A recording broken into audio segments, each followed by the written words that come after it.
OBS heavy on your computer? Should you use OBS for live streaming? I had a question from Check Heaton Bob, which I'm answering now, and I think he had a fair point. He actually questioned if OBS is the best way to go. What I normally say to this is OBS is an open broadcast software. It allows you to do multiple things, and it does depend a lot on your computer. If you have a laptop and it's not too powerful, when I say not too powerful, I'm talking about, does it have a video graphics card built in? Does it have about 2 gigabytes of video memory? Is it good on RAM? 16 gigabytes of RAM is very good, I think, for a 1080p live streaming video. So if you're using OBS or you're thinking about using OBS, what I would say to you is do an OBS installation on your computer. It's a free software. You can download it, check what cameras you've got, plug the cameras into your OBS and set them up as webcam scenes like I have right now. You'll see I've got loads of scenes set up where they're automatically switching, which is a good benefit of OBS. However, the main question here is it system intensive? Well, you know what? It kind of is, but it depends on what your computer system is. Let me share my screen with you and actually show you.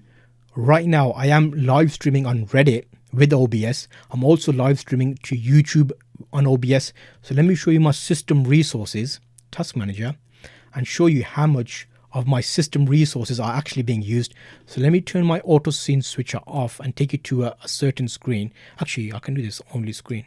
There you go. So right now you are seeing my screen. If I do CPU, hopefully you can see that. Let's make that a little bit bigger so you can see the tasks. And this is another good thing of OBS because I can do all of this live and show you it. Okay, so hopefully you can see that.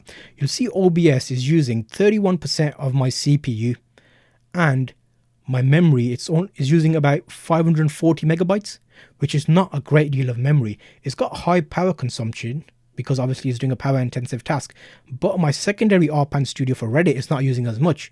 So if I go to performance, look at my CPU, and you'll see the memory, I'm only using about 7 gigabytes of memory.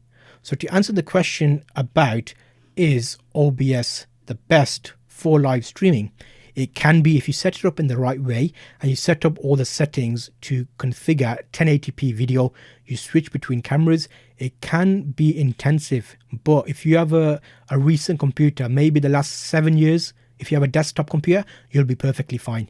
You can live stream, it will use your system resources. The alternative, however, if you're not comfortable with OBS, you can get StreamYards, which is like an online platform, so it doesn't take as much of your resource of your computer. I did do a video about that, which I'll link you to right here, and you can check out the difference between OBS and StreamYards and why I use OBS a lot more. Luckily, my setup allows it, but I would say have a look at this video and I'll see you on that video next.